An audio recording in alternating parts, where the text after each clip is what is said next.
Talking about the ultimate betrayal, Rita, glad you're with us. The story about Kylie Moore-Gilbert is really sad, just to change the tone a little bit. Tell us about her experiences and what she has now found.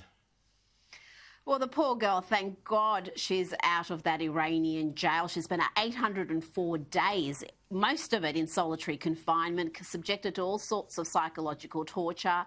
And unbeknownst to her, back in Australia, her husband was having an affair with her University of Melbourne colleague and PhD supervisor, Dr. Kylie Baxter. That's the report in the Sunday Herald Sun today. And Dr. Moore-Gilbert is now divorcing that husband, who was really the key liaison, and that's what the Australian government predominantly dealt with in trying to help her. And thank God she's out of there, because remember, she was sentenced to 10 years on trumped-up spying charges. Yeah, sad story. Now, Rita, I also wanted to chat about Premier Mark McGowan. So Paul Garvey, writing in The Australian this week, has said that we've seen all the failings. The past week has exposed several failings in the West Australian quarantine system. And he says it's feeding a perception that WA may have been lucky rather than smart throughout this crisis. And, you know, you had all the things like the guard who was, the quarantine guard who was moonlighting as a rideshare driver. You've had families who were shocked to discover that only one parent could leave the house. We had one case and they shut the whole thing down. Rita, your thoughts? Will the shine ever come off this Mark McGowan, the rock star premier they call him?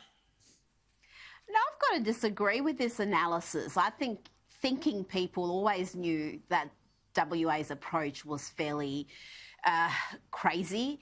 Remember, the Premier refused to actually sit in. It was at a national cabinet meeting because another state premier from a state he had banned was going to be there, so he didn't want to be in the same room as the Premier. I mean, this has just been an absolutely hysterical, over-the-top response, but it has been enormously popular. And I think he's going to romp it in, and everything that's happened in the past week isn't going to take the shine off him. I think a large portion of WA want to be their own country. I think that's I know, that's a fact. They're actually enjoying James? the borders being shut. James? Yeah, I mean, look, beyond WA's parochialism and the fact that, you know, what's going to do, go from a 91% approval to an 89% approval rating because of this overreaction? The fact is, state premiers have the easiest job in the country right now, because it doesn't matter whether they do a great job or react hysterically over the top, or they let 800 people die on their watch like Dan Andrews. They are still going to have their home team people, enough of them saying, oh, it's so good, you know, it's been tough, but he's keeping us safe. And, you know, he's smashed our business, but he's keeping us safe. He's done this.